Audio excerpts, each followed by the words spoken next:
அன்பான நண்பர்களே, நாம் கேட்டுக்கொண்டிருப்பது வீரயுகநாயகன் வேள்பாரி. வாசிப்பது ஸ்ரீலதா தயாளன்.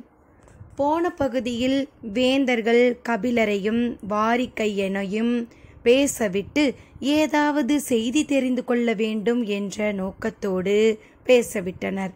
அப்போது பனையேறி அணிலை பற்றிய பேச்சு வந்தது. இனி கதைக்குள். வெற்றிலையை மென்றபடி வாரிக்கையன் கேட்டான், உங்களுக்கு பனையேறி அணிலை பற்றி தெரியுமா? அணிலில் அது ஒரு வகை என்று அறிவேன், அவ்வளவுதான் என்றான் உதயஞ்சேரல். வெற்றிலையை ஒரு பக்கமாக ஒதுக்கிக் கொண்டே வாரிக்கையன் சொன்னார், தெளிந்த நீர் இருக்கும் கிணற்றில் கல்லை போட்டால் அது ஆழத்துக்கு செல்வது வரை எப்படி பார்க்க முடியுமோ அப்படித்தான் குகைக்குள் பனையேறி அணிலை விட்டால் அடைந்து கிடக்கும் வௌவாலை கடைசி வரை விரட்டி போவதை பார்க்க முடியும் என்றான். சுவை நீர் அருந்தியபடியே ஆர்வத்தோடு உதயஞ்சேரல் கேட்டான், எப்படி? மற்ற அணிலை போல பனையேறி அணில் மரத்தில் நேராக மேலேறாது, மாறாக மரத்தை சுற்றி சுற்றித்தான் மேலேறும். அதை குகைக்குள் விட்டால் நேராக உள்ளே போகாது, குகையின் ஓரப்பகுதியை சுற்றி சுற்றியே உள்நுழையும். அணில் வருவது அறிந்தவுடன் வௌவால்கள் இருப்பிடத்தை விட்டு சற்று உள்ளே போகும். அணில் மீண்டும் விளிம்பை சுற்றியபடி உள்ளே போகும். இப்படி குகையின் கடைசி எல்லை வரை அணில் விரட்டிக்கொண்டே போகும். 3 பனையேறி அணில்களை அடுத்தடுத்து குகைக்குள் விட்டால் போதும், ஒரு வௌவாலை கூட அந்த குகைக்குள் அடைய விடாது என்றார். ஆனால் வெற்றிலையை இரு பக்கமுமாக ஒதுக்கியபடி இதை சொல்வதற்கு அவர் எடுத்துக்கொண்ட காலம் மிக அதிகம். கேட்பவர்கள் பொறுமையை இழக்கும்படி மென்று மென்று பேசினார். இவ்வளவு மெதுவாக பேசக்கூடியவரல்லரே வாரிக்கையன், ஏன் இவ்வளவு மெதுவாக பேசுகிறார் என கபிலருக்கே விளங்கவில்லை. சிந்தித்து கொண்டிருக்கும் போது புதிய வெப்பன் கேட்டான், எந்நேரமும் வெற்றிலையை மென்று கொண்டேதான் இருப்பீர்களா? பேசும்போது கூட மெல்வதை நிறுத்த மாட்டீர்களா? கன்னத்தாடை இரண்டும் அகன்று மேலேறினர். மென்று கொண்டே சிரித்தார். கருவுற்ற பெண்ணுக்கு வாயூறிக்கொண்டே இருக்கும் அல்லவா, அதே போலத்தான் எனக்கும் வாயூறிக்கொண்டே இருக்கும். அதனால் வெற்றிலையை மென்று கொண்டே இருப்பேன் என்று சொன்னவர் கேள்வி கேட்ட புதிய வெப்பனை பார்த்து, உன் மனைவி கருவுற்று இருக்கிறாளா என கேட்டார். சற்றும் எதிர்பாராத கேள்வி. கபிலரே அதிர்ந்து போனார். புதிய வெப்பனுக்கு அவையில் என்ன சொல்வது என தெரியவில்லை. அந்தரங்கத்துக்குள் நெருப்பு பட்டது போல இருந்தது. அதிர்ச்சியை வெளிக்காட்ட முடியாமல், உச்சரிக்க முடியாமல் திணறினான். இறுகிய நிலையை யார் உடைப்பது என யாருக்கும் புரியவில்லை. நிலைமையை அறிந்து முசுகுந்தர் தலையிட்டார். இளவரசருக்கு இப்போதுதான் மனமாகி இருக்கிறது. வாரிக்கையன் விடுவதாக இல்லை. இப்போது மனமானவரை ஏன் போர்க்களத்துக்கு கூட்டி வந்தீர்கள்? பனையேறி அணில் போல் மனைவியை அல்லவா சுற்றி கொண்டிருக்க வேண்டும். இங்கு வந்து கிழவர்களோடு உட்கார்ந்து வௌவாலை பற்றி ஏன் பேசிக் கொண்டிருக்கிறார் என கேட்டார். நிலைமை மிக மோசமாகி கொண்டிருக்கிறது என அனைவரும் உணர்ந்தனர். இதற்கு மேல் இந்த பேச்சை நீட்டிக்க வேண்டாம், போர் விதிகளுக்கான பேச்சை தொடங்கலாம் என எண்ணி குலசேகர பாண்டியனை பார்த்தார் சோழவேலன். அவரோ வாரிக்கையனை கூர்ந்து பார்த்தபடி ஆழ்ந்த சிந்தனையில் இருந்தார். நேரமாகிக் கொண்டு இருந்தது. சரி, நாமே தொடங்கலாம் என நினைத்த சோழவேலன், பரம்பின் தரப்பில் நாளிகை கோளை பார்த்து சொல்லப்போகும் நிலைமான் கோள் சொல்லி யாரென முடிவு செய்து விட்டீர்களா என கேட்டான். கேட்டு முடிக்கும் முன் வாரிக்கையன் சொன்னார், கபிலர்தான். குலசேகர பாண்டியன் கணித்தது துளி அளவும் பிசிறில்லை, மிக சரியாக இருந்தது. கபிலரை கை கொள்ளும் திட்டம் ஏற்கனவே தீட்டப்பட்டு இருந்தது. சற்று இடைவெளிக்கு பிறகு, உங்களின் தரப்பில் நிலைமான் கோள் சொல்லி யார் என கேட்டான் வாரிக்கையன். குலசேகர பாண்டியன் தான் பெயரை சொல்ல வேண்டும். நேற்று அப்படித்தான் பேசப்பட்டது.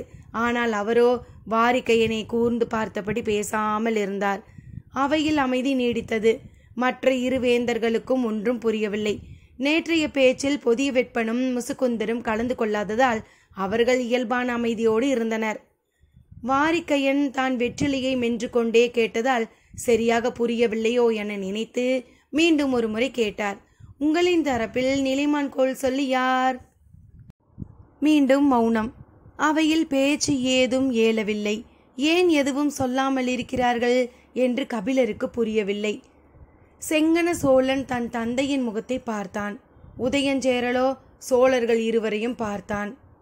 எதிரில் உட்கார்ந்திருப்பவர்கள் ஏன் திகைத்தபடி ஒருவரை மாற்றி ஒருவர் பார்த்து கொண்டிருக்கின்றனர் என கபிலருக்கு புரியவில்லை.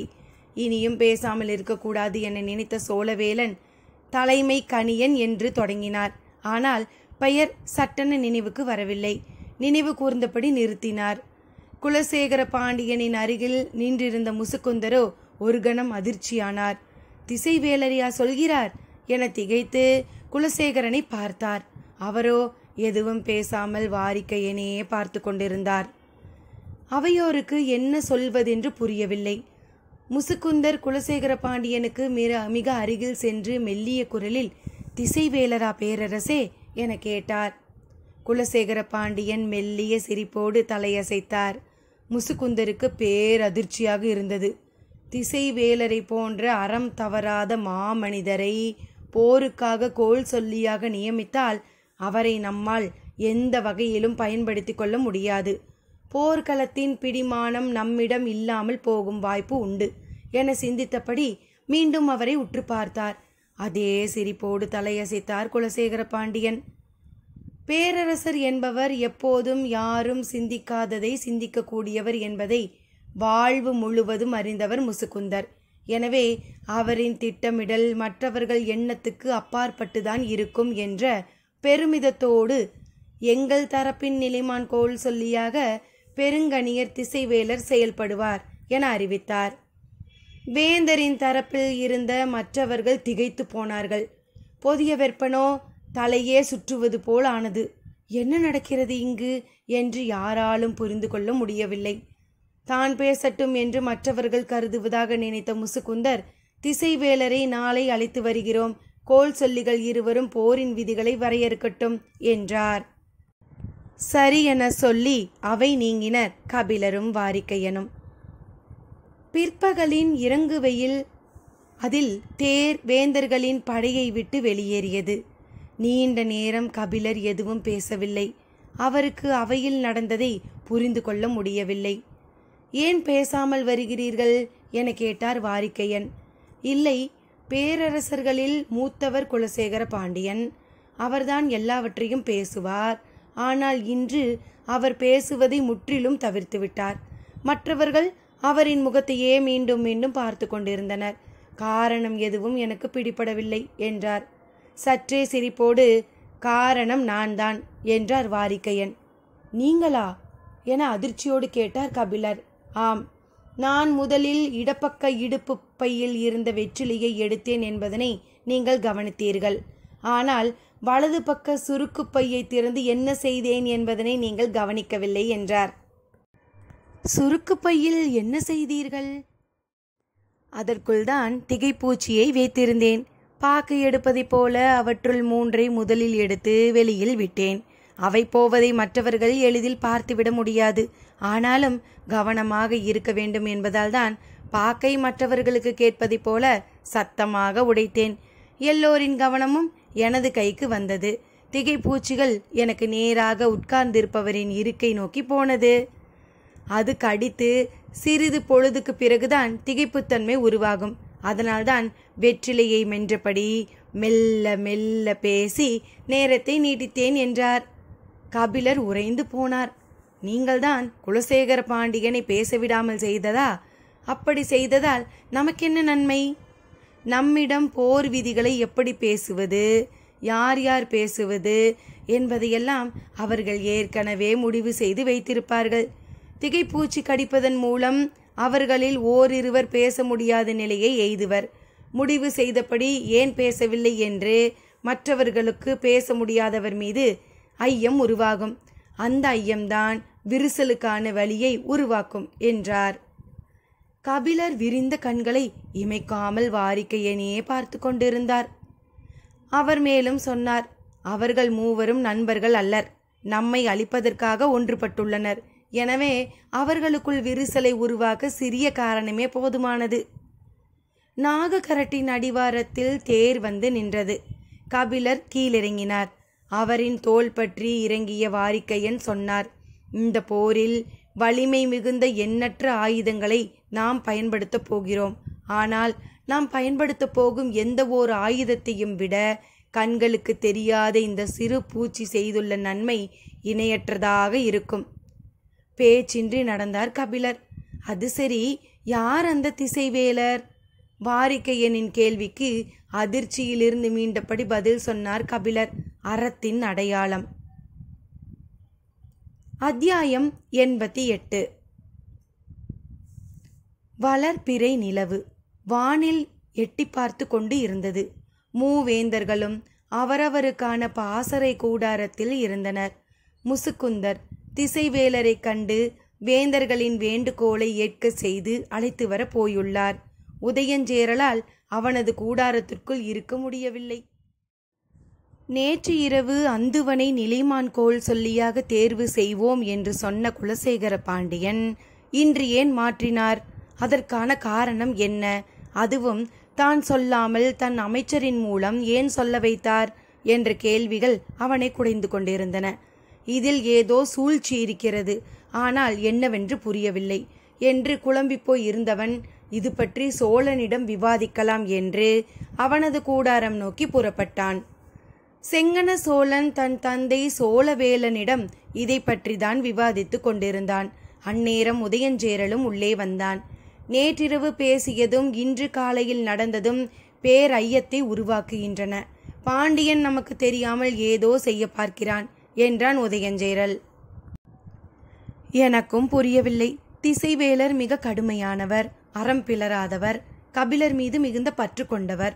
அப்படியிருந்தும் அவரை கோல் சொல்லியாக நியமிப்பது எந்த வகையில் உதவி செய்யும்? நம்மிடம் அந்துவன் என சொல்லிவிட்டு அவையில் ஏன் மாற்ற வேண்டும் என்று அடுக்கடுக்கான கேள்விகளோடுதான் நாங்களும் இருக்கிறோம் என்றார் சோழவேலன். திசைவேலரும் வேண்டாம், அந்துவனும் வேண்டாம். நம் கணியன் ஒருவனை கோல் சொல்லியாக நியமிப்போம். அமைச்சர்கள் நாகரையனையும் வளவன்காரியையும் அனுப்பி குலசேகர பாண்டியனுக்கு தெரிவிப்போம் என்று சற்று கோபத்தோடு சொன்னான் செங்கன சோழன். அப்படியே செய்யலாம் என்றான் உதயஞ்சேரல். அவசரப்பட வேண்டாம், சற்று பொறுத்திருப்போம். ஏன் நம்மிடம் தெரிவிக்காமல் திசைவேலரின் பெயரை சொன்னார் குலசேகர பாண்டியன்? அந்த காரணம் நமக்கு தெரிய வேண்டும். அதற்கு ஏற்பதான் நம்முடைய அடுத்த கட்ட செயல்பாடு அமைய வேண்டும் என்றார் சோழவேலன். அதற்குள் திசைவேலர் நிலைமான் கோல் சொல்லியாக பொறுப்பேற்று போரை தொடங்கி விடுவாரே. மெல்லிய சிரிப்போடு சோழவேலன் சொன்னார். திசைவேலர் அறம் பிளராதவர். போரின் விதிமீறலை அவரால் பொறுத்து கொள்ள முடியாது. நிலைமான் கோல் சொல்லி பொறுப்பிலிருந்து அவராக வெளியேறி செல்ல ஒரு வீரன் தொடுக்கும் அம்பு போதும் என்றார். அனுபவமேறிய மனிதர்களின் சிந்தனை தத்துவம் மிக்கதுதான் என தோன்றியது உதயஞ்சேரலுக்கு. தன் தந்தையின் கருத்தை சரியென ஒப்புக்கொண்டான் செங்கன சோழன். குலசேகர பாண்டியனின் செயலுக்கு காரணம் என்ன என்பதனை அறிவதுதான் இப்போது முக்கியம் என்பதில் அனைவரும் உடன்பட்டனர். பெருங்குழப்பத்தில் கட்டுப்படுத்த முடியாத கோபத்திலும் இருந்த பொதிய வெப்பன் குதிரையில் ஏறி கருங்கை வாணனை பார்க்க விரைந்தான். மருத்துவ கூடாரத்தில் இருந்த அவனோடு நேற்று நள்ளிரவு வரை பேசிக் கொண்டிருந்தான். மீண்டும் இன்றிரவு அவனை காண வந்துவிட்டான். இளவரசன் உள்ளே வந்ததும் மருத்துவர்களும் உதவியாளர்களும் கூடாரத்தை விட்டு வெளியேறினர். நேற்றிரவு மூவேந்தர்களும் கூடி என்ன பேசினார்கள் என்பது பொதிய வெப்பனுக்கு தெரியாது. அவனை பொறுத்தவரை திசைவேலரை கோல் சொல்லியாக நியமித்ததுதான் பேரதிர்ச்சியாக இருந்தது. கடுங்கோபத்தோடு வந்து செய்தியை கருங்கை வாணனிடம் பகிர்ந்து கொண்டான். கருங்கை வாணனுக்கும் பேரதிர்ச்சியாக இருந்தது.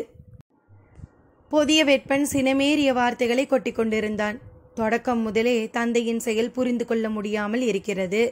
எதையும் தெரிவிக்க மறுக்கிறார். நான் தெரிவிக்கும் எல்லாவற்றையும் மறுக்கிறார். இந்த போரில் அவர் பின்பற்றும் உத்திகள் அனைத்தும் நமக்கே புரியாத புதிராக இருக்கின்றன என்று மூச்சு விடாமல் பேசினான். இளவரசரின் கோபத்தை கருங்கை வாணனால் முழுமையாக புரிந்து கொள்ள முடிந்தது. பேரரசரின் நடவடிக்கை மிகவும் ஆழ்ந்த சிந்தனை கொண்டதாக இருக்கும். சற்றே நிதானமாக எண்ணி பார்க்கலாம் என்று பொதிய வெப்பனின் கோபத்தை மட்டுப்படுத்த முயன்றான் கருங்கை வாணன். ஆனால் பொதிய வெப்பனால் எளிதில் சமாதானமாக முடியவில்லை. என் மனைவியை ஏன் மதுரையை விட்டு வெங்கல் நாட்டிற்கு வரவழைக்க வேண்டும்? அதுவும் அவள் வந்த பிறகுதான் எனக்கு செய்தி தெரிவிக்கப்படுகிறது என்றான். கருங்கைவாணன் இந்த செய்தியை இப்போதுதான் அறிகிறான். இளவரசியார் வெங்கல் நாட்டுக்கு வந்துள்ளாரா என கேட்டான். ஏதாவது ஒரு காரணம் இருக்கும். அவள் கபிலர் மாணவி. போர் நடவடிக்கையில் யாரும் எதிர்பார்க்காத போது அவள் பயன்படக்கூடும் என்று சிந்தித்திருப்பார் என தோன்றுகிறது. அது நல்ல சிந்தனைதான். ஆனால் என் மனைவி வந்துள்ளதையே நான் மயூர்கிழார் சொல்லிதான் தெரிந்து கொள்கிறேன். இதையாவது பொறுத்து கொள்ளலாம். காலையில் வாரிக்கையன் என்ற அந்த கிழவன் உன் மனைவி கருவுற்றிருக்கிறாளா என அவையில் அவமதிக்கும் தொனியில் கேள்வி எழுப்பிய போது சினந்தெழுவார் என நினைத்து தந்தையை பார்த்தேன். அவரோ சிரித்து கொண்டிருக்கிறார். இது பாண்டிய நாட்டு அரண்மனை அன்று. மற்ற இரு வேந்தர்களும் இருக்கும் அவையில் என்னை அவமானப்படுத்த வேண்டிய தேவை என்ன? என்னதான் நினைத்து கொண்டு இருக்கிறார் அவர் என்று கோபத்தில் சீறினான் பொதியவெற்பன். சிறிது நேரம் பதிலின்றி அமைதியாக இருந்த கருங்கைவாணன், பேரரசரின் செயல் நமக்கு கவலையை தந்தாலும் அதற்குள் ஆழ்ந்த பொருள் இருப்பதை நாம் பல நேரத்தில் உணர்ந்துள்ளோம். இதுவும் அப்படி ஒரு செயலாக இருக்கலாம் அல்லவா என கேட்டான். எதை சொல்கிறாய்? இளவரசியாரை உங்களுக்கு தெரிவிக்காமல் வரவழைத்ததை பற்றி கோபப்பட்ட நீங்கள் அதற்கான காரணத்தை சொல்லும்போது சரியானதுதான் என்று சொல்கிறீர்கள் அல்லவா? அதே போலத்தான் திசைவேலரை கோல் சொல்லியாக நியமித்ததற்கும் சரியான காரணம் இருக்கும் என்று எனக்கு தோன்றுகிறது. என்ன காரணம்? வேட்டுவன் பாறையின் மீதான தாக்குதலின் தன்மையை பேரரசர் உணர்ந்திருப்பார். எதிரியின் திறன் வலிமை கொள்ளும் இடம் எது, வலிமை குன்றும் இடம் எது என்று அவரால் துல்லியமாக கணிக்க முடியும். களப்போர் என்பது பயிற்சியை அடிப்படையாக கொண்டது. பயிற்சியற்ற படை வீரர்கள் தாக்குதல் போரை போலவே களப்போரிலும் எல்லா திசையிலும் அளவற்ற ஆவேசத்தை பயன்படுத்துவர். அதனாலேயே அவர்களை சூழ்ச்சிக்குள்ளும் சிக்க வைக்க வாய்ப்பு அதிகம். அது மட்டுமல்ல, பரம்பினரை போர் விதிக்குள் அடக்குவது ஏதோ ஒரு வகையில் அவர்களை கட்டுப்படுத்துவதுதான். காட்டாற்றின் வேகத்தை கரை எழுப்பிய வாய்க்காலின் வழியே பிரித்து பணிய வைப்பதை போலத்தான். அவர்களின் தரப்பில் கோல் சொல்லியாக கபிலர் இருக்கும்போது திசைவேலரை நமது தரப்பு கோல் சொல்லியாக நியமித்தது சிறந்த தந்திரம் என்று நினைக்கிறேன். போர் விதிகளுக்குள் மீண்டும் மீண்டும் அவர்களை உட்படுத்தும் ஆயுதமாக கபிலரையும் திசைவேலரையும் ஒரு சேர பயன்படுத்த நினைத்துள்ளார். காட்டு யானையின் இரு காலுதுகளிலும் இரு அங்குசங்களை மாட்ட நினைக்கிறார் பேரரசர் என்றார் கருங்கைவாணன்.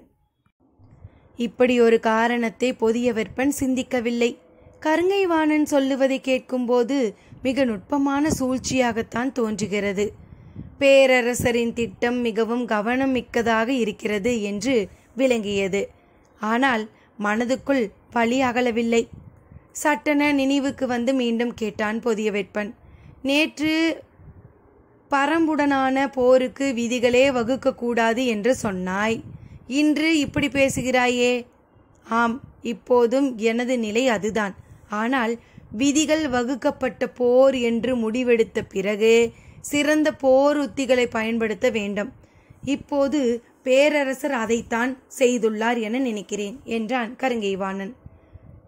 வெங்கல் நாட்டின் வடபுறத்து குடில் ஒன்றில் தங்கியிருந்தார் திசைவேலர்.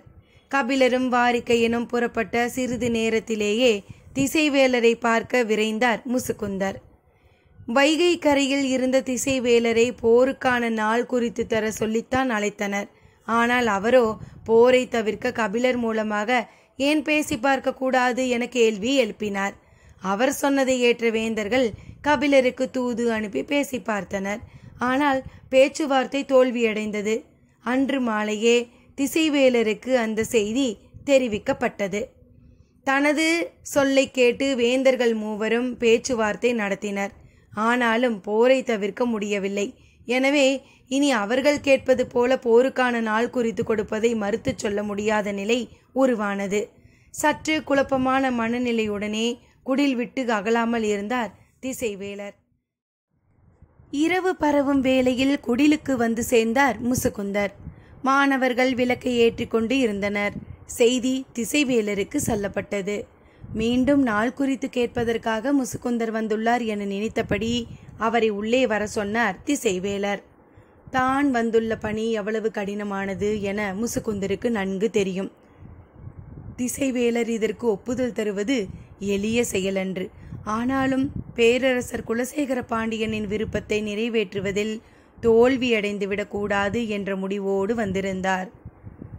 திசைவேலரின் முன் பணிவு குலையாமல், அதே நேரத்தில் எந்தவித தயக்கமுமின்றி தான் மனதுக்குள் பலமுறை சொல்லி பார்த்த சொற்றொடரை தலை தாழ்த்தியபடியே கூறினார்.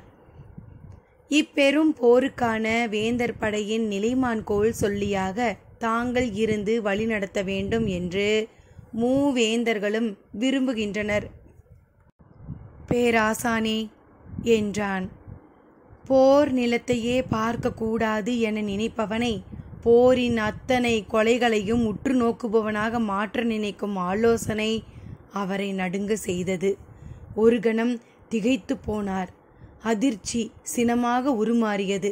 ஆனாலும் கட்டுப்படுத்தினார். மெல்லிய குரலில் உதிர்ந்த இலையை ஊதி தள்ளுவதைப் போல இந்த ஆலோசனையை அப்புறப்படுத்தினார்.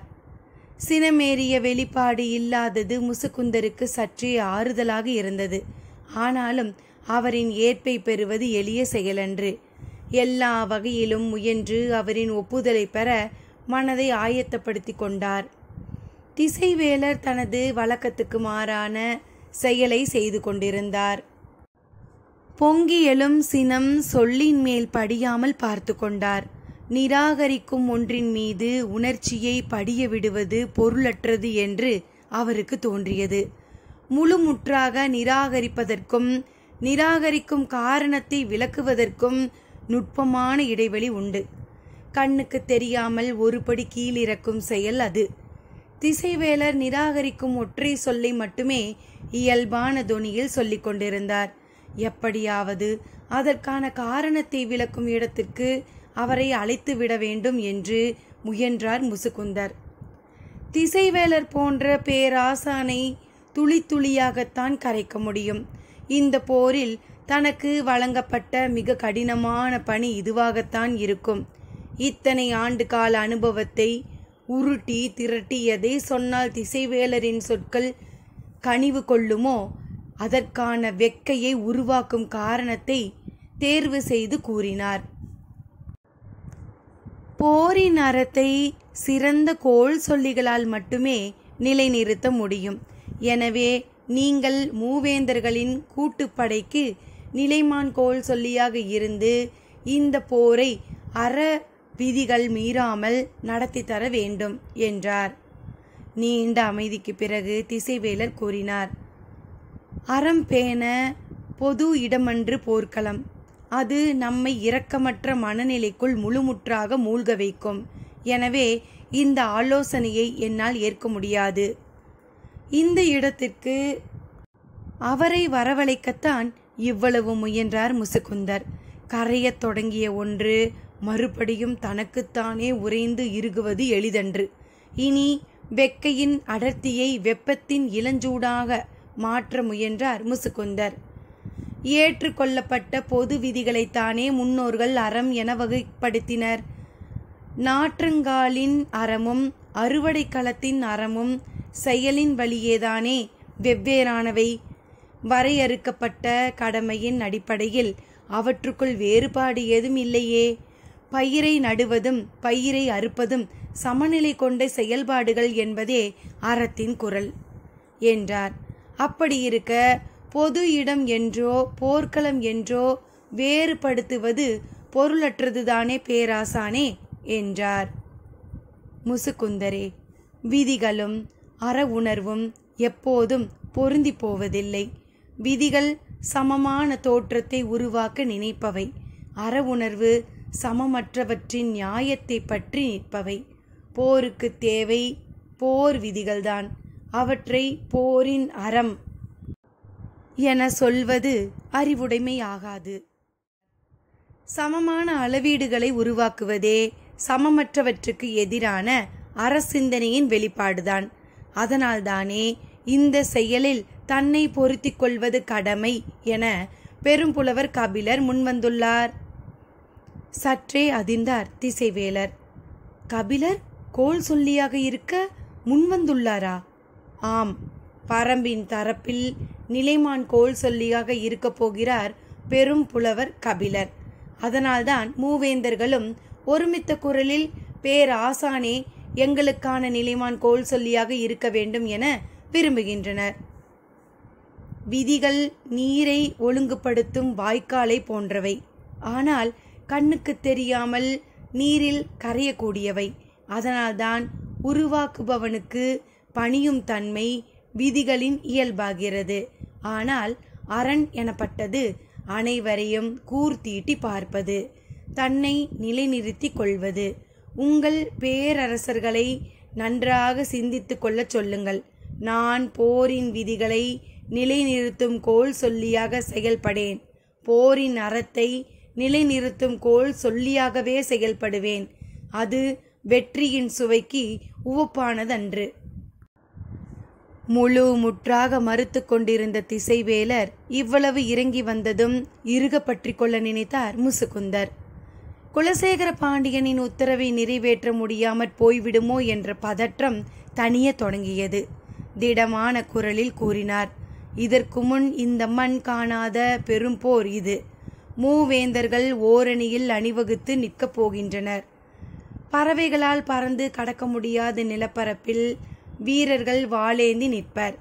இந்த மாபெரும் போரை அறம் பிறலாமல் நடத்த வேண்டும் என்று பாண்டிய பேரரசர் கருதுகிறார். வரலாறு இருக்கும் வரை இந்த போர் நிலை பெறப் போகிறது. இதில் அடையப்போகும் வெற்றி எந்த வகையிலும் குறைவுடையதாக இருக்கக்கூடாது என்பதில் குலசேகர பாண்டியன் மட்டுமல்ல, மற்ற இரு பேரரசுகளும் மிகுந்த விருப்பத்தோடே இருக்கின்றனர். எனவேதான் தங்களின் ஒப்புதல் தலையாயது என கருதுகின்றனர் என்றார். திசைவேலர் எதிர் சொல்லின்றி அமைதியானார். வைகையின் தென் திசையில் நீங்கள் குடில் அமைத்திருந்தால் வெள்ளத்தை கடந்து அந்துவனால் வந்து உங்களை கண்டு பேசியிருக்கவே முடியாது. நீங்கள் வடதிசையில் குடில் அமைத்ததே இங்கு வந்து சேர்வதற்காகத்தான். எனவே திசைவேலர் இதற்கு ஒப்புதல் தருவார் என்ற நம்பிக்கையோடு என்னை அனுப்பி வைத்தார் பேரரசர் என்றார் முசுகுந்தர். இதற்கு பிறகும் பதிலின்றி இருக்க முடியவில்லை. சற்றே தலையசைத்தார் திசைவேலர். மகிழ்ச்சி பொங்க அவரது கால் தொட்டு வணங்கினார் முசுகுந்தர். மறுநாள் அவை கூடியது.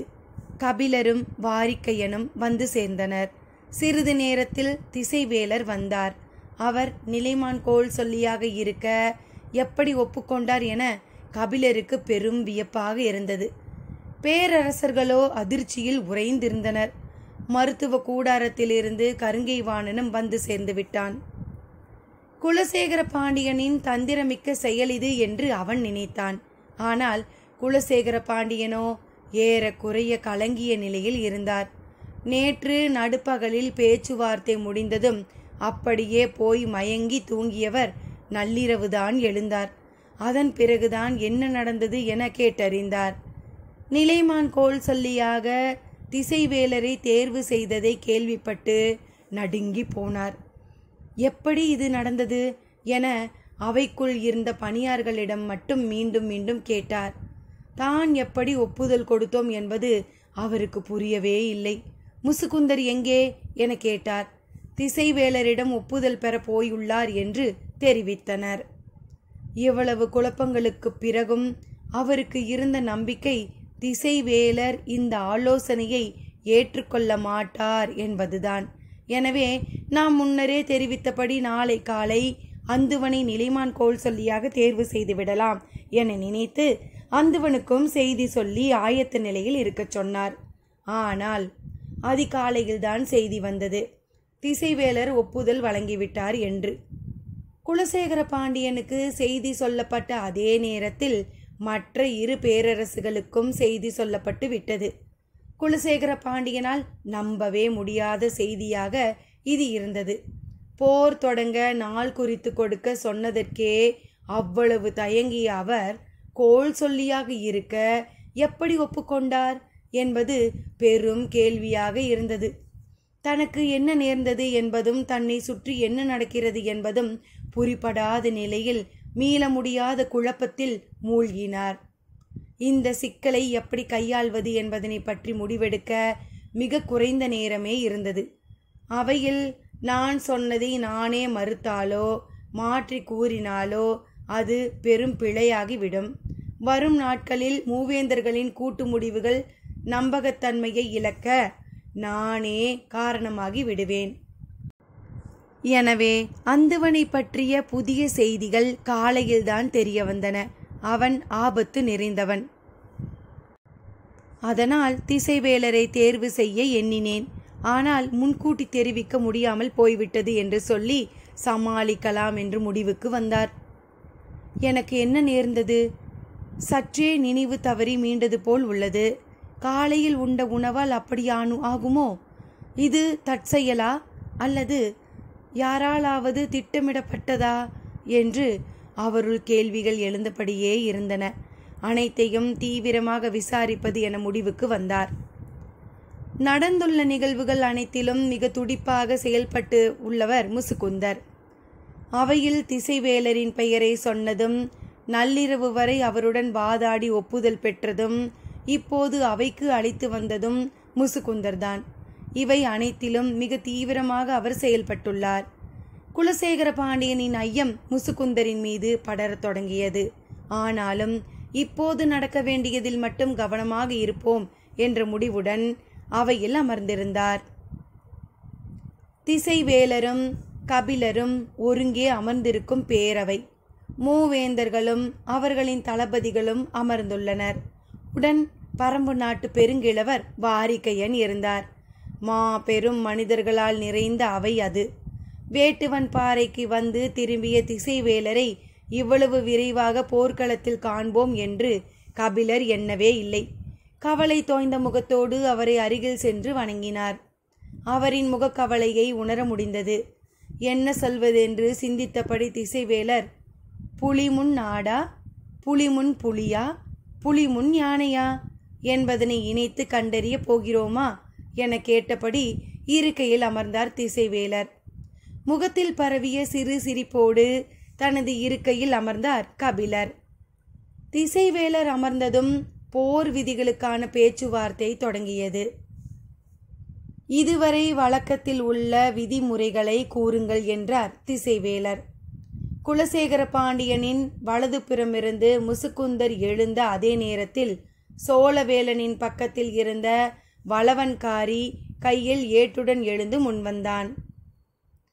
உள்ளே வந்து அமர்ந்ததிலிருந்து வாரிக்கையன் அவையில் உள்ள ஒவ்வொரு முகத்தையும் கூர்ந்து பார்த்து கொண்டிருந்தார்.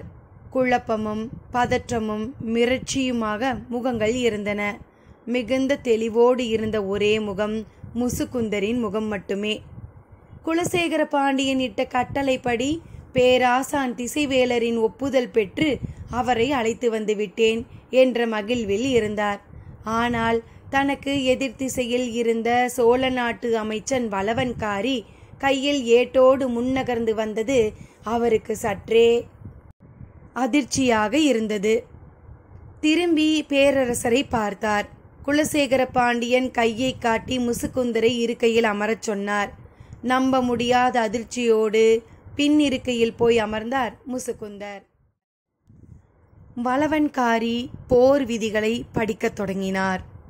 போர்க்களம் எதிரியை கொன்றளிக்கும் உரிமையை ஒவ்வொரு வீரனுக்கும் வழங்குகிறது. ஆனால் அந்த உரிமைக்கு சில கட்டுப்பாடுகளும் ஒழுங்குமுறைகளும் உண்டு.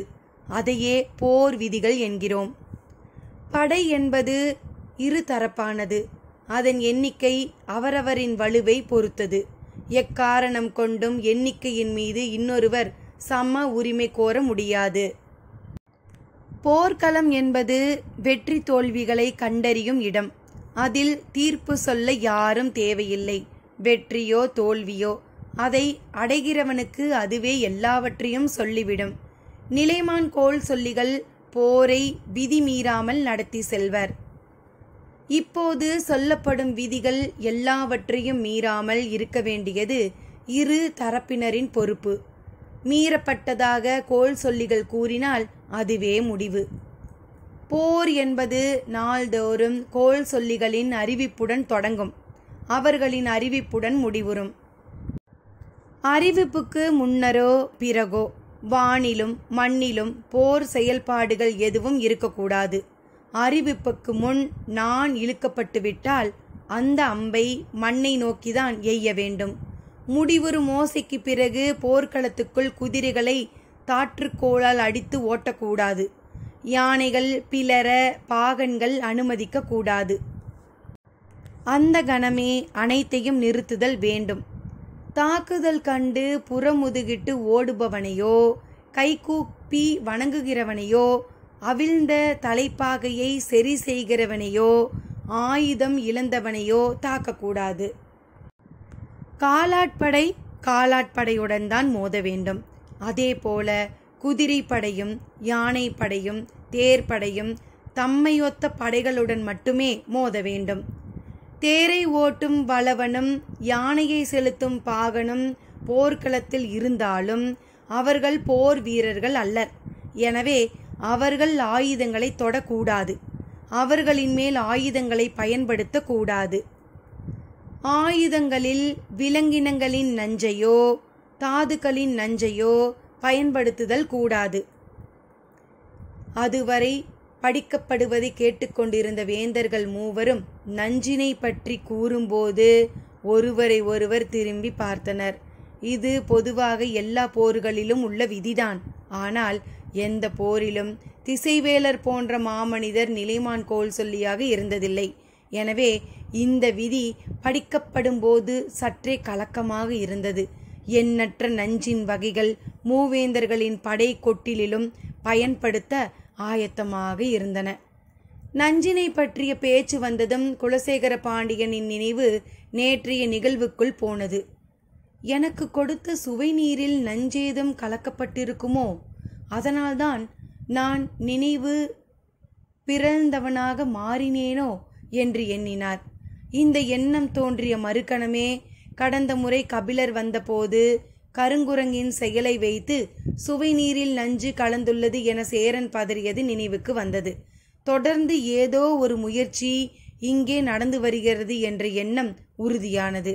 அது யாராக இருக்கும் என்ற சிந்தனைக்குள் இருந்து குலசேகர பாண்டியனால் எளிதில் வெளிவர முடியவில்லை. போர் விதிகளை முழுமையாக படித்து முடித்த வளவன்காரி இறுதியாக விதிகளுக்கு எதிராக போர் தொடுத்தல் பெருங்குற்றம், எந்த தரப்பு விதிகளை மீறி செயல்பட்டது என நிலைமான் கோல் சொல்லிகள் கூறுகின்றனரோ அந்த தரப்பு தண்டனையை தாழ்ந்து பெற வேண்டும். இனி போருக்கான களத்தையும் போருக்கான காலத்தையும் நிலைமான் கோல் சொல்லிகள் அறிவிப்பர் என்று முடித்தான். வேந்தர்களின் முகங்கள் பெருங்கலக்கத்தில் இருந்தன. முதல் நாள் இரவு குலசேகர பாண்டியன் சொன்னதே அனைவருக்கும் நினைவில் ஓடியது. இந்த போரின் வெற்றியை தீர்மானிப்பதில் போர்க்களம் அமையப்போகும் இடத்துக்கு முக்கிய பங்குண்டு. தாங்கள் நினைத்த இடத்தில் களத்தை தேர்வு செய்ய எல்லா ஏற்பாடும் செய்திருந்தார் குலசேகர பாண்டியன். ஆனால் இப்போது நிலைமான் கோல் சொல்லியாக வந்திருப்பது திசைவேலர். அவர் முடிவு செய்யும் இடமே போர்க்களமாக போகிறது.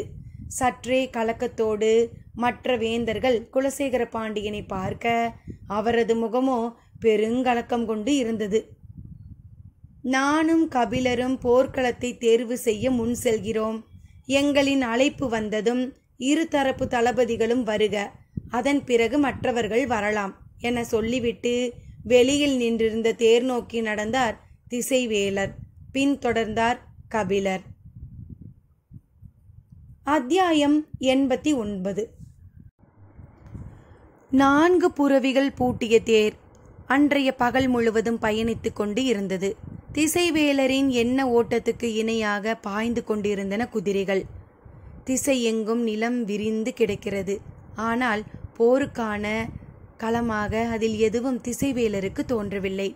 கபிலர் பேச்சேதுமின்றி அமைதியாக உடன் வந்தார். தேரில் திசைவேலரின் மாணாக்கர்கள் 2 இருந்தனர். மூஞ்சலிலிருந்து தேர் புறப்படும் போதே வளவனுக்கு மறைமுகமாக அரசு உத்தரவு சொல்லப்பட்டது.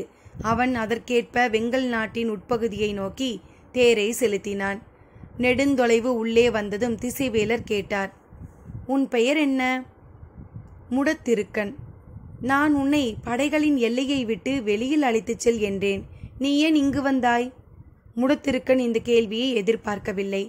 பறந்து விரிந்த நிலப்பகுதி, எனவே இங்கு அழைத்து வந்தேன் என்று தலை கவிழ்ந்தபடி சற்றே அச்சத்துடன் சொன்னான். குதிரைகளுக்கு மட்டும்தான் கடிவாளம் இருக்க வேண்டும், வளவனுக்கு இருக்கக்கூடாது என்று கூறிய திசைவேலர், இருக்கையை விட்டு கீழிறங்கு என்றார். முடத்திருக்கன் கீழிறங்கினான். தன் மாணவர்களை பார்த்து, நீங்கள் யாரேனும் தேர் ஓட்டுவீர்களா என்று கேட்டார். ஒருவன் தலையசைத்தான். நீ வளவன் இருக்கையில் அமர்ந்து தேரை செலுத்து என்றவர் கீழிறங்கிய முடத்திருக்கண்ணை பார்த்து சொன்னார். பாண்டிய நாட்டுக்கும் பரம்பு நாட்டுக்கும் உரிமை இல்லாத நிலம் நோக்கி ஓடு, உனக்கு பின்னால் தேர் வரும் என்றார். பெருந்தண்டனை வழங்கி விடுவாரோ என்று அஞ்சியவன் சற்றே ஆறுதலுடன் ஓடத் தொடங்கினான். வெங்கல் நாடு பாண்டிய நாட்டின் பகுதி. அப்படியென்றால் வெங்கல் நாட்டின் எல்லையை விட்டு வெளியேற வேண்டும். கிழக்கிலும் வடக்கிலும் பாண்டிய நாட்டுக்கு உட்பட்ட சிறுகுடி மன்னர்களின் ஆளுகை பகுதி. எனவே அங்கு செல்ல முடியாது. மேற்கு திசையில் பரம்பின் பச்சை மலை தொடர், அங்கும் செல்ல முடியாது. மீதம் இருப்பது தென் திசை மட்டுமே. அந்த திசையில்தான் தட்டியங்காடு இருக்கிறது. மனிதனின் காலடி தடமே படாத பெரும் நிலப்பகுதி. காற்று மட்டுமே கடந்தறியும் நிலம் அது. மனிதனோ மன்னர்களோ உரிமை கொள்ளாத நிலம் அது. அதை நோக்கி ஓடத் தொடங்கினான் முடத்திருக்கன். தேர் அவன் பின்னே சென்றது. அந்த திசையில் செல்ல செல்ல எதிர்காற்று வீசியது. புற்று நிறைந்த பகுதி அது. எங்கும் கருமணலும் ஈக்கி மணலும் பரவி இருந்தது. சரளையோடிய நிலம் கண்கொண்டு பார்க்க முடியாதபடி இருந்தது. முடத்திருக்கன் ஓடிக்கொண்டே இருந்தான். காய்ந்த சருகை போன்ற குணம் கொண்ட இந்த மண்ணில் செடி கொடிகள் முளைக்காது.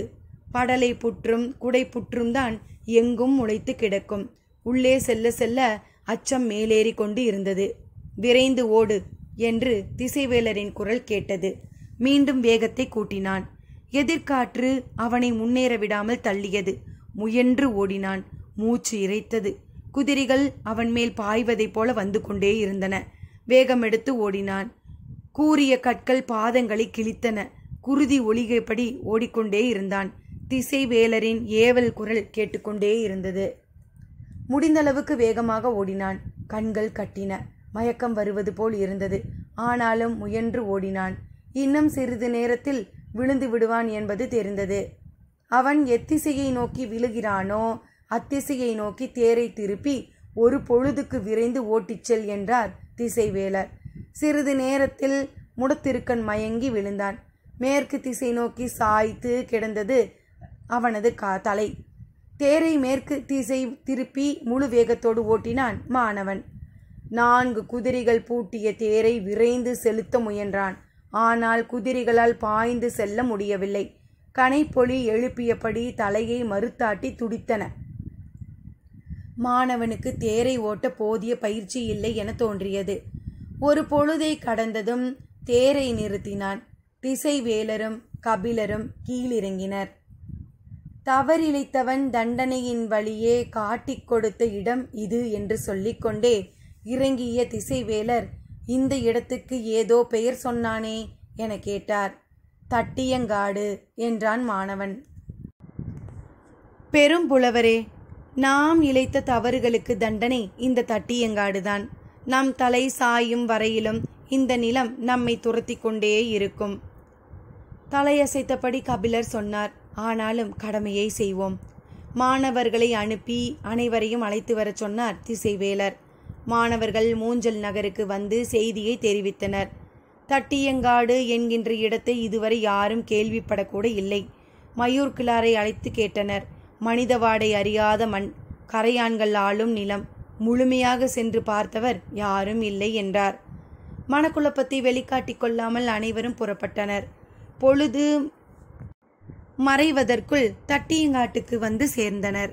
குலசேகர பாண்டியன் தேர் விட்டு கீழிறங்கியதும் மேற்கு திசையைத்தான் பார்த்தார். காரமலை மிக தொலைவிலும் இல்லை, அருகிலும் இல்லை, இடைப்பட்ட இடத்தில் இருந்தது. அதை எதிரிகளால் பயன்படுத்த முடியுமா என்ற சிந்தனையில் மூழ்கினார். அவர்கள் வந்த சிறிது நேரத்தில் சிறு தேர் ஒன்று வந்தது.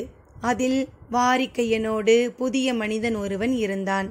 கருங்கை வாணனுக்கு இணையான உடல் அமைப்பை கொண்ட அவனை அனைவரும் உற்று பார்த்தனர். இவன்தான் பாரியா என்று கேள்வி எழுந்தது.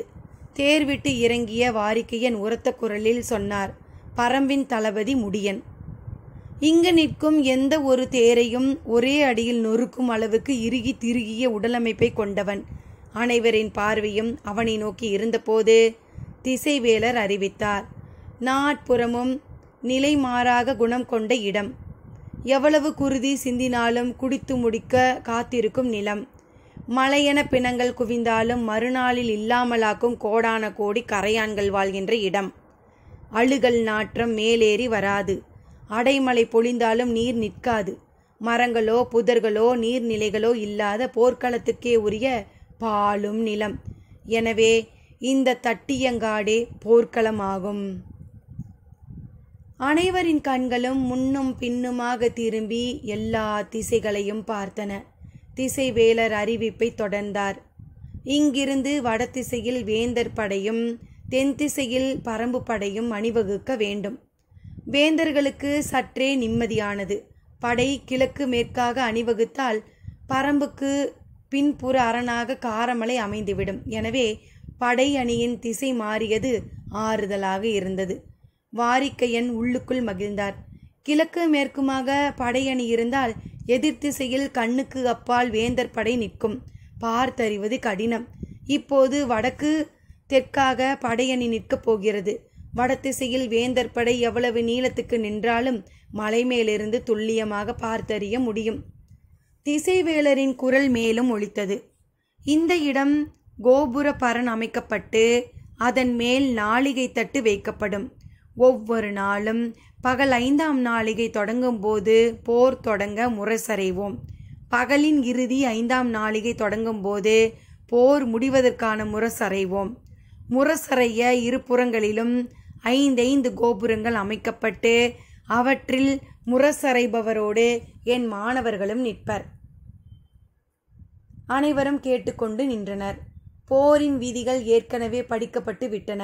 இனி புதிதாய் சொல்ல ஒன்றுமில்லை என்றார். அனைவரும் பார்த்திருக்க கருங்கை வாணன் முன் வந்தான். மூவேந்தர்களையும் பணிந்து வணங்கினான். மூவரும் வாழ்த்தினர். கோல் சொல்லிகளின் முன் வந்து குனிந்து தட்டியங்காட்டு மண்ணை எடுத்தான். போரின் விதிகளை மீற மாட்டோம் என்று கூறியபடி போர்க்கள மண்ணை திசைவேலரின் கைகளில் கொடுத்து வாக்களித்து வணங்கினான். அதேபோல முடியன் முன்வந்தான். குனிந்து மண்ணள்ளி கபிலரின் கைகளில் கொடுத்து வாக்களித்து வணங்கினான். திசைவேலர் பரம்பின் தரப்புக்காக நின்றிருந்த கபிலர், வாரிக்கையன், முடியன் ஆகியோரை பார்த்து கூறினார், எமது தரப்பில் அளிக்கப்பட்ட வாக்கு மீறப்பட மாட்டாது. போர் விதிகளை வேந்தர் படை காக்கும். இது நான் அளிக்கும் உறுதி என்றார். நின்றிருந்த மூவேந்தர்களையும் தளபதிகளையும் பார்த்து கபிலர் கூறினார், திசைவேலர் நிலைமான் கோல் சொல்லியாக இருக்கும் மேடையில் அவரோடு நின்று பொழுதை அளக்கும் தகுதி வேறு யாருக்கும் இல்லை. எனவே அவரின் வாக்கையே நாங்களும் ஏற்கிறோம். பரம்பின் தரப்பில் போரின் விதிகள் மீறப்பட மாட்டாது என்று நிலைமான் கோல் சொல்லியாகிய நான் உறுதியளிக்கிறேன். போர் தொடங்க இரவின் நாளிகையே மிச்சமிருந்தது. தொடக்கத்துக்கு முன்பு அனைத்தையும் திட்டமிட வேண்டி இருந்தது. தட்டியங்காட்டை பற்றி யாரும் அறிந்திருக்கவில்லை. நிலவாகு எப்படி இருக்கும் என்பதனை பற்றி முழுமையான செய்தியோடு நள்ளிரவுக்கு முன் வரவேண்டும் என மயூர் கிழாருக்கு உத்தரவிட்டான் மகா சாமந்தன் கருங்கைவாணன். அளவற்ற உற்சாகத்தோடு இருந்தது கருங்கைவாணனின் செயல். மலைக்காடையைப் போல் நாகரவண்டை தூக்கி வந்ததால் நமக்கான இறை நம்மை தேடி வரப்போகிறது. பாரி மலையை விட்டு கீழிறங்கி தாக்க ஒப்புக்கொண்ட போதே அவனது முடிவு உறுதியாகிவிட்டது. தட்டியங்காடே அவனது மரணம் நிகழப்போகும் இடம் என்று சீறி முழங்கினான் கருங்கைவாணன். தன் தளபதிகளுடன் போர் உத்திகளை பற்றி விரிவாக திட்டமிட்டான். மலை மக்களின் இணையற்ற போர்க்கருவிகள் வில்லும் அம்பும் தான். அவற்றை எதிர்கொண்டு நிற்பது மட்டுமே சற்று கடினமானது. அதற்கு தகுந்தபடி படையின் அமைப்புகளை நிலைநிறுத்த திட்டமிட்டனர். வேந்தர்களின் படையோடு ஒப்பிடும்போது பரம்பின் படையில் மிகவும் வலிமை இழந்த படைப்பிரிவு வாட்படையாகத்தான் இருக்கும். எனவே வேந்தர்களின் வாள்படை விற்படைக்கு துணையாக 3க்கு 1 என்ற அடிப்படையில் சேனைகளை அணிவகுக்கலாம் என்ற ஆலோசனையை கூறினான் விற்படை தளபதி துடும்பன். ஆனால் இந்த ஆலோசனையை வாட்படை தளபதி சாகலைவன் ஏற்கவில்லை. மலை மக்கள் போதிய வாட்பயிற்சி அற்றவர்கள். நமது படைத்தொகுப்பில் வலிமை மிக்கது வாட்படைதான். இதை முழுமையாக ஒருங்கிணைத்து தாக்கினால்தான் எதிரியின் படையை பிளந்து முன்னேற முடியும். முதல் நாள் நமது தாக்குதல் எந்த அளவுக்கு வலிமை கொண்டதாகவும் பிளந்து முன்னேறக்கூடியதாகவும் இருக்கிறதோ அந்த அளவுக்கு போரின் போக்கை தீர்மானிக்கும் என்றான். குதிரையும் தேரும் நம்மிடம் இருப்பதில் 10ல் 1 பங்கு கூட எதிரிகளிடம் இருக்க வாய்ப்பில்லை. அதேபோல எதிரிகளிடம் பெரும் எண்ணிக்கையிலான யானைப்படை இருப்பதற்கான எந்த செய்தியும் இல்லை. எனவே முதல் நாளில் நாம் வகுக்கும் உத்தி எல்லா வகையிலும் போரை முடித்து வெற்றியை அறிவிப்பதாக இருக்க வேண்டும் என்றான் கருங்கைவாணன். காரிருள் சூழ்ந்தது. இரவின் இந்த அமைதி இன்று மட்டுமே இருக்கப் போகிறது. நாளைய இரவில் எத்தனை 1000 மரணங்கள் நிகழ்ந்து முடியவிருக்கின்றன என கணக்கிட முடியாது. காற்று வெளி முழுவதும் சிதைவுற்ற மனிதர்களின் ஈனக்குரலால் நிறைந்திருக்கப் போகிறது. பேரோளமும் பெருக்கெடுக்கும் குருதியாரும் தட்டியங்காடு எங்கும் நின்றாடும் மரணத்தின் நாட்டமும் சொல்லி மாளாது. மனம் நிலை பிறழ்ந்து இருந்தது. குழப்பத்தினூடே தனது குடிலுக்கு வந்தார் திசைவேலர். தேரை விட்டு இறங்கும் போதே குடிலுக்குள் யாரோ உட்கார்ந்திருப்பது தெரிந்தது. இந்த இரவில் தனது குடில் அறிந்து வந்திருப்பது யாராக இருக்கும் என்ற எண்ணத்துடனே உள்நுழைந்தார். உள்ளே அமர்ந்திருந்தது பாண்டிய நாட்டு இளவரசி பொற்சுவை. பெருந்திகைப்புக்குள்ளானார் திசைவேலர். உள் நுழைந்ததும் திசைவேலரின் கால் தொட்டு வணங்கினாள் பொற்சுவை. அருகில் இருந்த சுகமதி திசைவேலரை வணங்கி வெளியேறினாள். பாண்டிய இளவரசி இந்த இரவு வேளையில் இங்கு வந்திருப்பது ஏன் என அவருக்கு புரியவில்லை. சிறு விளக்கு எரியும் இந்த குடிலில் மண் மெழுகிய திண்ணையில் அமர்ந்திருந்தாள் பொற்சுவை. மர சட்டத்தால் ஆன இருக்கையில் அமர்ந்தார் திசைவேலர். முகம் பார்த்து பேசுவதை தவிர்த்து விளக்கின் சுடரை பார்த்து கொண்டே பொற்சுவை கேட்டாள்.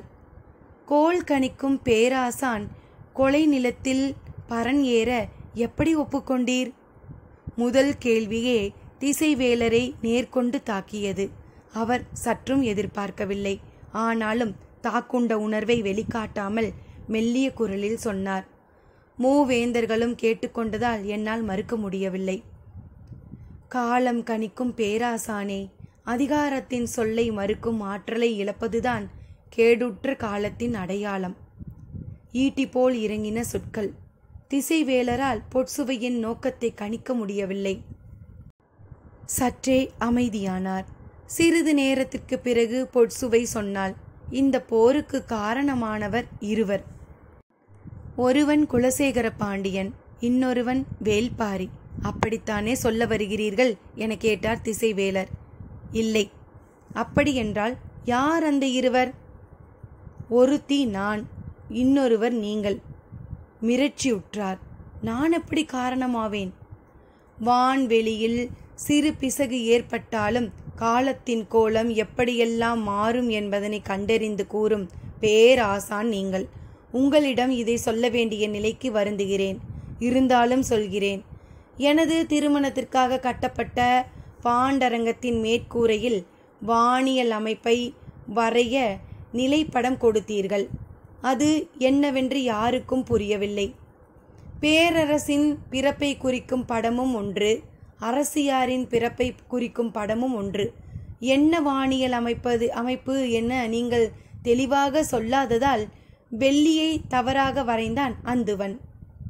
இதை எதற்கு இப்போது சொல்கிறார் என்று எண்ணியபடி கேட்டுக்கொண்டிருந்தார் திசைவேலர். மேற்கு மலை பெருமழை கொண்டால் வைகையின் வெள்ளம் பெருக்கெடுக்கும். பாண்டரங்கத்தின் ஆடலும் பாடலும் செழிக்க, பாண்டிய நாட்டில் உளவும் வணிகமும் தலைக்க இந்த கோள் நிலையே அடிப்படை என்று கூறினீர்கள். அது இருக்கட்டும். அந்த போருக்கு நாம் இருவரும் எப்படி காரணம்? அதைத்தான் சொல்ல வருகிறேன். எனது திருமணத்தின் பொருட்டே மயூர் கிழார் தேவவாக்கு விலங்கை பரிசாக தந்தார். பாண்டரங்கத்தில் வெள்ளியை தவறுதலாக வரைந்ததால் சினம் கொண்ட நீங்கள் அந்துவனை கண்டித்தீர்கள். உங்களின் சொல்லுக்கு அஞ்சியே அவன் புதிய படத்தை வரைந்து முடிக்கும் வரை பாண்டரங்கத்தை விட்டு வெளியே செல்லாமல் அங்கேயே தங்கியிருந்தான். அந்த காலத்தில்தான் தேவாங்கு வடதிசை நோக்கி உட்காரும் என்பதனை கண்டறிந்தான். தேவாங்கின் ஆற்றல் கண்டுபிடிக்கப்பட்ட பிறகுதான் எல்லா சிக்கல்களும் தொடங்கின. ஒரு வகையில் நீங்களும் நானும் தான் இந்த சிக்கலுக்கான மூல முடிச்சின் கயிற்றை இணைத்தவர்கள் என்றால் பொற்சுவை. திசைவேலருக்கு இந்த கூற்று ஏற்புடையதாக இல்லை. தற்செயலுக்கு மிகையான காரணம் கற்பிக்கிறீர்கள் இளவரசி. இல்லை பேராசானே, இல்லை. எந்த தற்செயலும் தன்னியல்பில் நடப்பதில்லை. காரணங்கள் வழியேதான் காரியங்கள் நிகழ்கின்றன. தேவாங்கு மதுரைக்கு வந்து சேர்வதற்கும் வடக்கில் இருக்கும் அதன் ஆற்றல் கண்டறியப்பட்டதற்கும் நீங்களும் நானும் தான் அடிப்படை காரணம். அப்படி பார்த்தால் அந்துவனும் புதிய வெப்பனும் இதில் பங்கெடுப்பவர்கள்தானே. நீங்கள் இல்லையென்றால் அந்துவன் படத்தை மறுமுறை வரைந்திருக்கவே மாட்டான். நான் இல்லையென்றால் இன்னொரு நாட்டு இளவரசியோடு புதிய வெப்பனுக்கு திருமணம் நடந்திருக்கும். ஆனால் வணிக குலத்தின் பெருந்தலைவனின் இல்ல திருமணமாக அது இருந்திருக்காது. அனைவரும் கவர்ச்சியான பொருள்களையே பரிசு பொருளாக தந்திருப்பர். தேவாங்கு போன்ற விலங்கை பரிசு பொருளாக தந்து பேரரசரின் கவனத்தை ஈர்க்கும் மனநிலை ஏற்பட்டு இருக்காது. அந்துவனும் புதிய வெப்பனும் இதில் பங்கெடுத்தவர்கள்தான், ஆனால் பொறுப்பேற்க வேண்டியவர்கள் அல்லர். காரணங்களை பொற்சுவை அடுக்கிய விதம் திசைவேலரை மறுக்கும் சொல்லின்றி நிற்க வைத்தது. சற்று நேரம் கழித்து கேட்டார். என்ன செய்ய சொல்கிறீர்கள் இளவரசி? நிகழவிருப்பது போரன்று, பேரழிவு. மூவேந்தர்களின் கூட்டுப்படை கடல் போல் பறந்து கிடக்கிறது. சின்னஞ்சிறிய ஒரு நாட்டின் மீது இவ்வளவு பெரும் படையெடுப்பை நினைத்து பார்க்கவே முடியவில்லை. மதுரையிலிருந்து வரும் வழி எங்கும் துயருற்ற மக்களின் கண்ணீரை கடந்தே வந்தேன். உழவும் தொழிலும் நின்றொழிந்து போயின. வேந்தர்களும் செல்வந்தர்களும் வாழ்வார்கள். படைக்கு வந்து சேர்ந்த வீரர்களின் குடும்பங்களை எல்லாம் மரணம் விழுங்க ஆயத்தமாகி கொண்டிருக்கிறது. காற்றெங்கும் விம்மல் ஓசை கேட்டுக்கொண்டே இருக்கிறது. இந்த கொடும் அழிவு தடுக்கப்பட வேண்டும். பரம்பின் மீது வேந்தர்கள் கோபம் கொள்ள எத்தனையோ காரணங்கள் உண்டு. ஆனால் பாரி அழியக்கூடாது. பாரியை போல அறவழிப்பட்ட ஒரு தலைவனை இதுகாரும் நான் கேள்விப்பட்டதில்லை. அவன் அழிக்கப்பட்டால் அறம் அழிக்கப்பட்டதாகவே பொருள். நீங்களும் நானும் அந்த அழிவுக்கான மூல முடிச்சுகளாக இருந்தோம் என்பதனை நினைக்கும் போதே உடல் நடுங்குகிறது.